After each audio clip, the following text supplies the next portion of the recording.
The ડિબેટમાં તમારું સ્વાગત છે, જે આપણે એક જ વિષય પર બે અલગ અલગ અને મજબૂત દૃષ્ટિકોણો દ્વારા બૌદ્ધિક ચર્ચા કરીએ છીએ. હા, જો હું તમને કહું કે આધુનિક કોર્પોરેટ જગતનું પોઝિટિવ થિંકિંગ અને આપણા 3000 વર્ષ જૂના ઉપનિષદો ખરેખર એક જ વાત કહે છે તો? અરે વાહ, એ તો બહુ મોટો દાવો છે, પણ આજનો આપણો વિષય ખરેખર રસપ્રદ છે. બિલકુલ. આજે આપણે એ જ વિશ્લેષણ કરવાના છીએ. આજના સમયમાં હકારાત્મક વલણ એટલે કે પોઝિટિવ એટીટ્યૂડ અને વ્યક્તિત્વ વિકાસની બહુ ચર્ચા થાય છે. આપણે સૌ જાણીએ છીએ કે ઓફિસના તણાવમાં કે સંબંધોમાં હકારાત્મકતા કેટલી જરૂરી છે. હા, એ તો છે જ. પણ શું આ વિચારધારા માત્ર આધુનિક પ્રેરણાદાયક વક્તાઓની દેન છે કે પછી તેના મૂળિયા ભારતીય તત્વજ્ઞાન અને વેદાંતમાં જોડાયેલા છે?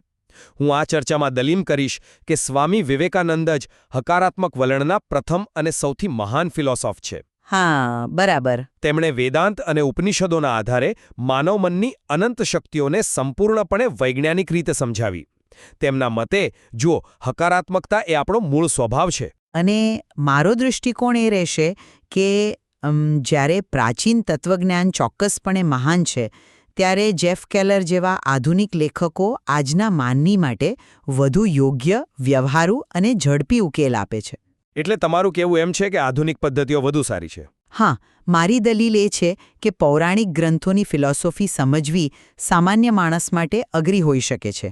જો તમારે રોજિંદા જીવનમાં, દાખલા તરીકે કોઈ જોબ ઇન્ટરવ્યૂમાં રિજેક્શન મળે, ત્યારે તાત્કાલિક પરિણામો લાવવા માટે આપણને આધુનિક અને સીધા સિદ્ધાંતોની જરૂર પડે છે, જે ખબર છે કેલર જેવા લેખકો પૂરા પાડે છે. બરાબર છે.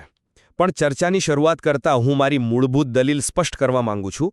આધુનિક પોઝિટિવ થિંકિંગના વાસ્તવિક અને સૌથી ઊંડા મૂળ સ્વામી વિવેકાનંદના વિચારોમાં સમાયેલા છે. તેમણે સ્પષ્ટપણે સમજાવ્યું હતું કે દરેક આત્મામાં દિવ્યતા રહેલી છે. હા, એ વાક્ય બહુ પ્રખ્યાત છે. સાચી વાત. વ્યક્તિત્વ એ માત્ર બાહ્ય દેખાવ નથી, પણ તે આપણા સંસ્કારો અને સતત ચાલતા વિચારોનું પરિણામ છે. કઠોપનિષદના રથના ઉદાહરણ દ્વારા તેઓ સમજાવે છે કે આપણું શરીર એ રથ છે, બુદ્ધિ એ સારથી છે અને મન એ લગામ છે. રથવાળું રૂપક. હા, જો બુદ્ધિરૂપી સારથી જાગૃત ન હોય તો ઇન્દ્રિયોરૂપી ઘોડાઓ બેકાબૂ બની જાય છે. એટલે કે સાચી હકારાત્મકતા એ કોઈ બહારથી ઓઢવાનું વસ્ત્ર નથી, પણ આંતરિક નિયંત્રણની પ્રક્રિયા છે. હું એ વાત પૂરા આદર સાથે સ્વીકારું છું કે રથનો આ રૂપ ખૂબ જ ગહન છે. પરંતુ જુઓ, વિચારો કે આજે સવારે જ તમે ઓફિસમાં એક મોટી ભૂલ કરી છે. તમારો કોન્ફિડન્સ સાવ તૂટી ગયો છે, બરાબર? ત્યારે તમે શું કરશો? એ સમયે રથ અને સારથીના રૂપકો સમજવા અને તેને અમલમાં મૂકવા એ સામાન્ય માણસ માટે બહુ લાંબી પ્રક્રિયા છે. જેફ કેલરનું પુસ્તક એટીટ્યૂડ ઇઝ એવરીથિંગ એક ખૂબ જ સરળ સિદ્ધાંત આપે છે. અને એ સિદ્ધાંત શું છે? આપણે તે જ બનીએ છીએ જે આપણે વિચારીએ છીએ. કેલરનો અભિગમ દૈનિક ક્રિયાઓ પર કેન્દ્રિત છે. તેઓ કોઈ ઊંડી આધ્યાત્મિક સાધનાની વાત નથી કરતા, પણ આર્થિક સફળતા અને યોગ્ય નેટવર્કિંગ જેવા આપણા આધુનિક જીવનની સીધી જરૂરિયાતો પૂરી કરવાના નક્કર, તાત્કાલિક ઉપાયો આપે છે. તમારી વાત સાચી હોઈ શકે કે સામાન્ય માણસને તાત્કાલિક ઉકેલ જોઈએ છે, પણ આપણે સમજવું પડે કે વલણ અથવા એટીટ્યૂડ ખરેખર કઈ રીતે બને છે. જો મૂળ સુધી ન પહોંચીએ તો કોઈ પણ ઉકેલ કામચલાઉ જ રહેશે ને. હા, એટલે સ્વામી વિવેકાનંદ માત્ર ઉપરછલ્લી વાતો નથી કરતા, તેઓ માનવ મનનું મિકેનિઝમ સમજાવે છે. એટલે કે તે કેવી રીતે કામ કરે છે. તેઓ મનના 4 સ્તરોની વાત કરે છે: સ્મૃતિ માટે ચિત્ત, વિચારણા માટે મન, નિર્ણય માટે બુદ્ધિ અને અહંકાર. એક મિનિટ, પણ આ 4 શબ્દો જ લોકોને ગૂંચવે છે. આધુનિક માણસ આને પોતાના રોજના જીવનમાં કેવી રીતે લાગુ પાડી શકે? બહુ સરળતાથી. કલ્પના કરો કે તમને ઓફિસમાં પ્રમોશન નથી મળતું, ત્યારે તમારું મન સૌથી પહેલાં નિરાશાના વિચારો ગ્રહણ કરે છે.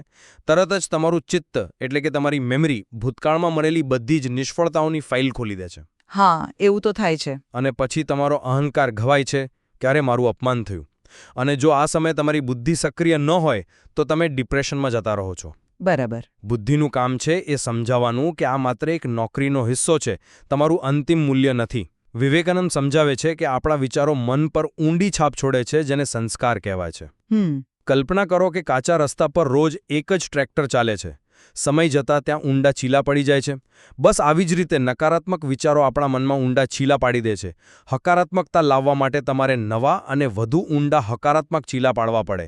તો શું જેફ કેલરનો પેલો માનસિક બારી સાફ કરવાનો વિચાર એ આ ગહન મનોવિજ્ઞાનનું જ એક અત્યંત સામાન્યકૃત સ્વરૂપ નથી લાગતું? મને લાગે છે કે તમે જેને સામાન્યકૃત કહો છો તે જ તેની સૌથી મોટી તાકાત છે.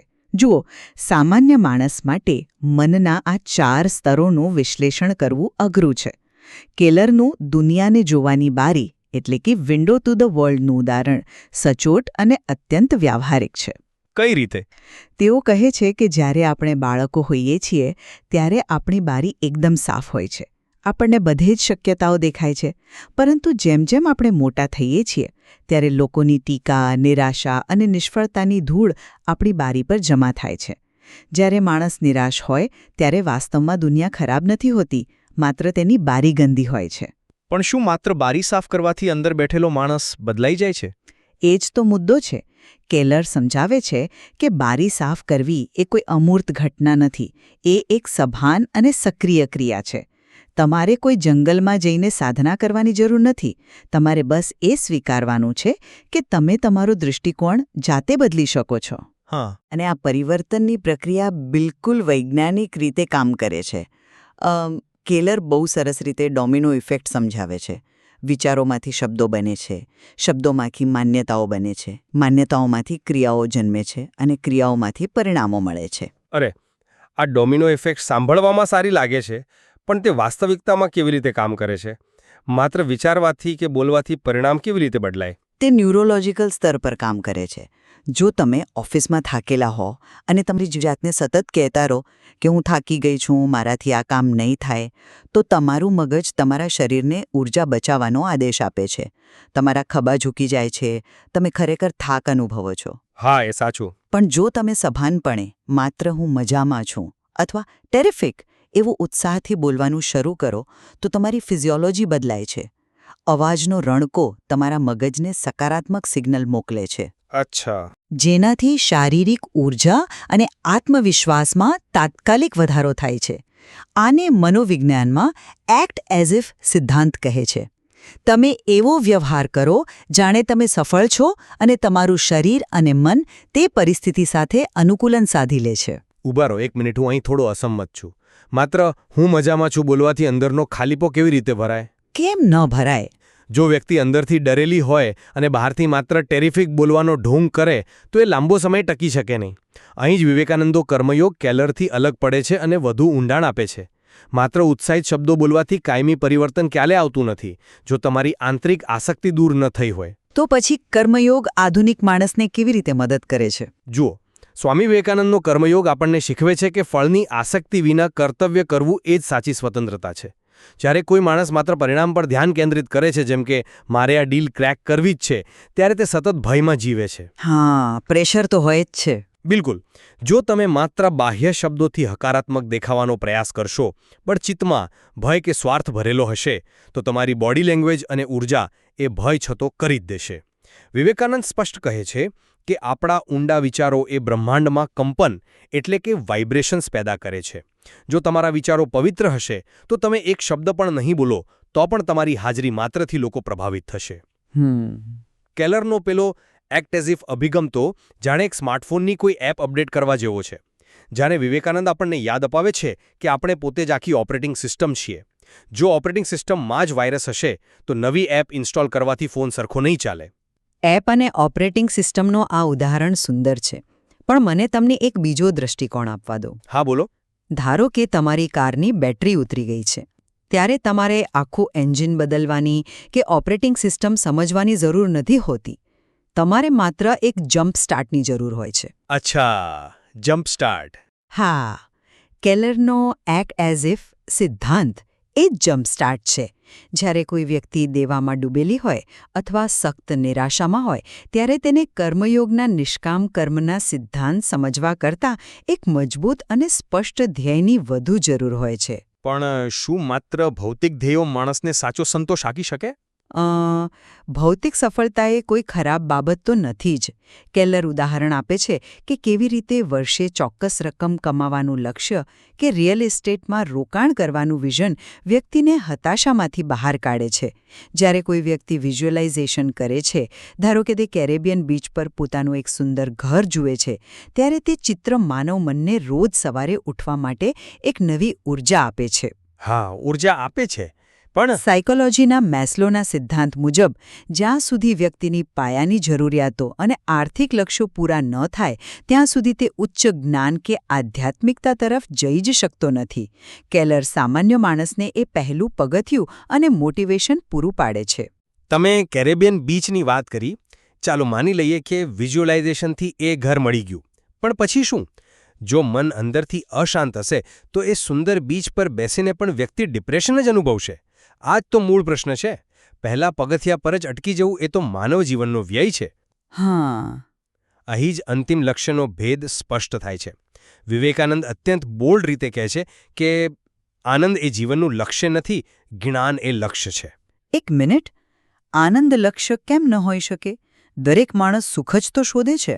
કારણ કે આનંદ ક્ષણિક છે. આધુનિક પોઝિટિવ થિંકિંગની આખી ઇન્ડસ્ટ્રી માણસને માત્ર ભૌતિક સુખ અને સગવડો પાછળ દોડાવે છે. એ જાણે ટ્રેડમિલ પર દોડતા રહેવા જેવું છે, જ્યાં તમે દોડો છો ઘણું પણ પહોંચો છો ક્યાંય નહીં. બરાબર. આ ઇન્ડસ્ટ્રી શીખવે છે કે કેવી રીતે પીડાથી બચવું અને માત્ર સુખ જ મેળવવું, જ્યારે વેદાંત આપણને એક ક્રાંતિકારી વિચાર આપે છે: મુશ્કેલીઓ અને દુઃખ એ સુખ કરતાં પણ મોટા શિક્ષક છે.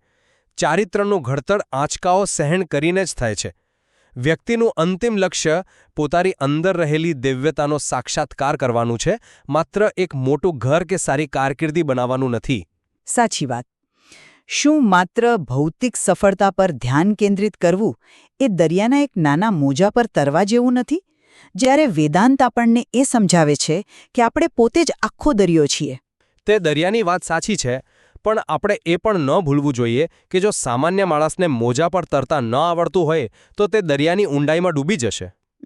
એ પણ છે. કેલરનું દર્શન ભૌતિકવાદને આંધળું પ્રોત્સાહન આપવા માટે નથી, પણ માનવીય ક્ષમતાને અનલોક કરવા માટેનું એક ટૂલ છે. જ્યારે તમે તમારા નાના વિચારોને નિયંત્રિત કરીને દૈનિક સફળતાઓ મેળવો છો, ત્યારે તમારો આત્મવિશ્વાસ વધે છે. અને જો નિષ્ફળતાની વાત આવે તો આધુનિક અભિગમ ખરેખર વધુ સ્પીડમાં કામ કરે છે. તમે કહ્યું કે દુઃખ સૌથી મોટો શિક્ષક છે, પણ આજના કોર્પોરેટ જગતમાં જો કોઈ વ્યક્તિ વારંવાર રિજેક્ટ થાય તો તે તૂટી જાય છે. તો પછી નિષ્ફળતાનો સામનો કરવા માટે કેલરનો અભિગમ વિવેકાનંદ કરતાં કઈ રીતે વધુ પ્રેક્ટિકલ છે? કેલર અને મેન્ટલ મૂવીઝના કોન્સેપ્ટ દ્વારા સમજાવે છે. બાળપણમાં જ્યારે કોઈ શિક્ષકે કે માતા પિતાએ કહ્યું હોય કે તારાથી ગણિત નહીં થાય અથવા તું ક્યારેય સફળ નહીં થાય, ત્યારે મગજમાં એક નેગેટિવ મેન્ટલ મૂવી બની જાય છે અને તે સેવ થઈ જાય છે. બરાબર છે. વર્ષો પછી જ્યારે આપણે કોઈ ઇન્ટરવ્યૂમાં નિષ્ફળ જઈએ છીએ, ત્યારે આ જૂની ફિલ્મ આપણા મગજમાં આપોઆપ વારંવાર પ્લે થાય છે, જે આપણને નર્વસ અને હતાશ કરે છે. કેલર કહે છે કે રિપીટેશન ઇઝ ધ કી. અચ્છા. તમારે આ જૂની ફિલ્મોને સભાનપણે કાઢીને નવી, હકારાત્મક મેન્ટલ મૂવીઝ બનાવવી પડશે. તમારે રોજે રોજ તમારી સફળતાના ચિત્રો મનમાં વારંવાર જોવા પડશે, જેથી મગજની ન્યુરલ પેટર્ન બદલાય. આજના પ્રોફેશનલ જગતમાં જ્યાં રોજબરોજ રિજેક્શનનો સામનો કરવો પડે છે, ત્યાં આ જૂની મૂવીઝ બદલવાની ટેકનિક બહુ સચોટ રીતે કામ કરે છે. એ એક રસપ્રદ મિકેનિઝમ છે અને મનોવિજ્ઞાનની દ્રષ્ટિએ તે સાચું પણ છે. જો કે હું તેને વિવેકાનંદના દૃષ્ટિકોણથી અલગ રીતે રજૂ કરીશ. નિષ્ફળતા બાબતે વિવેકાનંદનો અભિગમ માત્ર મગજની કોઈ ફિલ્મ બદલવા પૂરતો સીમિત નથી. તું શું છે? તે ખરેખર અદ્ભુત અને ઐતિહાસિક છે. તેઓ કહે છે કે જો તમે 1000 વાર નિષ્ફળ જાઓ તો પણ ડરો નહીં, ફરીથી એકવાર તમારા આદર્શને પકડી રાખો. આ કોઈ બાહ્ય આશાવાદ નથી, આ પોતાની અનંત ક્ષમતા પરનો અખૂટ વિશ્વાસ છે. થી કરતા તો તમે ભગવાન પર પણ વિશ્વાસ કરી શકતા નથી. જ્યારે વ્યક્તિએ જાણી લે છે કે તેની અંદર અનંત શક્તિનો ભંડાર છે, ત્યારે ઇન્ટરવ્યૂમાં મળેલા 1000 રિજેક્શન પણ તેની મૂળ કિંમત ઘટાડી શકતા નથી. તે માત્ર એપ અપડેટ નથી કરતો, તે પોતાની સાચી ઓળખને પામી લે છે. હા, આપણે એમ ચોક્કસ કહી શકીએ કે પદ્ધતિઓ અને રસ્તાઓ અલગ છે, પણ અંતિમ ઉદ્દેશ્ય મનુષ્યને મજબૂત બનાવવાનો છે. બિલકુલ. જો આપણે આખી ચર્ચાનો સારાંશ કાઢીએ તો મારી દૃષ્ટિએ સ્વામી વિવેકાનંદે સદીઓ પહેલાં ઉપનિષદો અને વેદાંતના આધારે સાબિત કર્યું હતું કે માનવીની અંદર અનંત શક્તિનો સ્ત્રોત છે. તેમના મતે હકારાત્મકતા એ કોઈ એવી વસ્તુ નથી જે બહારથી પ્રેરણાદાયક પુસ્તકો વાંચીને કે બાહ્ય શબ્દો બોલીને અંદર લાવી શકાય. સાચી વાત. તે આપણો મૂળ દિવ્ય સ્વભાવ છે. ટ્રેક્ટરના ચીલાની જેમ આપણા મન પર પડેલા નકારાત્મક સંસ્કારોને જ્ઞાન અને કર્મયોગ દ્વારા જ સાફ કરી શકાય છે. જ્યારે આપણે સ્વાર્થ અને ભયના આવરણ દૂર કરીએ છીએ ત્યારે આપણું સાચું તેજસ્વી વ્યક્તિત્વ આપોઆપ પ્રગટ થાય છે. પોઝિટિવ થિંકિંગના સાચા અર્થમાં તેઓ પ્રથમ ફિલોસોફ છે, કારણ કે તેઓ માત્ર રોગના લક્ષણો પર નહીં પણ માનવ મનની મૂળ પ્રકૃતિ પર કામ કરે છે. અને મારો સારાંશ એ રહેશે કે જ્યારે પ્રાચીન ભારતીય ફિલોસોફી અને વિવેકાનંદે એક અત્યંત મજબૂત અને ગહન પાયો નાખ્યો, ત્યારે જેફ કેલર જેવા લેખકોએ આજના ઝડપી યુગ માટે તે જ સનાતન સિદ્ધાંતોનું એકદમ વ્યવહારુ સરળીકરણ કર્યું છે. આજના માણસ પાસે નિરાશાની ક્ષણોમાં ગ્રંથો વાંચવાનો કે ઊંડા ધ્યાનમાં બેસવાનો કદાચ સમય કે માનસિક શક્તિ નથી હોતી. તેવા સમયે કેલરના સૂચનો જેમ કે પોતાની બારી સાફ રાખવી, એક્ટ એઝ ઇફ દ્વારા શારીરિક ઊર્જા બદલવી અને પોતાની મેન્ટલ મૂવીઝને ફરીથી શૂટ કરવી એ આજની દોડધામભરી જિંદગીમાં તાત્કાલિક અને નક્કર પરિણામો આપે છે. વેદાંત મહાન છે, પણ જ્યાં સુધી તેનું વ્યવહારુ અને સરળ સ્વરૂપ ન મળે ત્યાં સુધી તે કદાચ સામાન્ય માણસની પહોંચથી દૂર રહી જાય છે. હા, આપણે બંને એ વાત પર ચોક્કસ સહેમત થઈ શકીએ છીએ કે માનવ મનની ક્ષમતા અપાર છે અને તેને જાગૃત કરવી એ જ જીવનનો સૌથી મોટો પડકાર છે. હા, બિલકુલ. આ બાબતમાં પ્રાચીન વેદાંતિક તત્વજ્ઞાન અને આધુનિક મનોવિજ્ઞાન બંને સંપૂર્ણપણે એકમત છે. પૌરાણિક વેદાંતની ઊંડાઈ આપણને આપણા અસ્તિત્વનો વાસ્તવિક અર્થ સમજાવે છે, જ્યારે આધુનિક મનોવિજ્ઞાનની વ્યાવહારિકતા આપણને તે જ્ઞાનને આજના જીવનમાં કેવી રીતે ઉતારવું તેના સીધા રસ્તા બતાવે છે. બંનેમાંથી ઘણું શીખી શકાય તેમ છે. છેલ્લે માત્ર એટલું જ વિચારી શકાય કે એક મજબૂત અને ભવ્ય ઇમારત ઊભી કરવા માટે માત્ર બહારથી દેખાતી કાચની ચમકતી બારીઓ જ પૂરતી નથી. બરાબર. તેને એક એવા પાયાની જરૂર છે જે જમીનમાં ઊંડે સુધી જતો હોય. અને એ વાત એટલી જ સાચી છે કે પાયો ભલે ગમે તેટલો ઊંડો અને મજબૂત હોય, પણ જો એ ઇમારતની બારીઓ નિયમિતપણે સાફ ન થતી હોય તો અંદર રહેલા માણસને બહારની સુંદર દુનિયા ક્યારે સ્પષ્ટ દેખાવાની નથી. હા, એ પણ છે. તો પછી તમારા જીવનની ઇમારતમાં તમે વેદાંતના એ અદૃશ્ય પાયાને મજબૂત કરવા પર ધ્યાન આપશો કે પછી આધુનિક મનોવિજ્ઞાનની મદદથી તમારી માનસિક બારીઓ સાફ કરવા પર? કદાચ સૌથી શ્રેષ્ઠ રસ્તો બંનેનું સંતુલન સાધવાનો છે. આ સાથે જ આપણે આજની આ બૌદ્ધિક ચર્ચા અહીં પૂર્ણ કરીએ છીએ. વિચારતા રહેજો.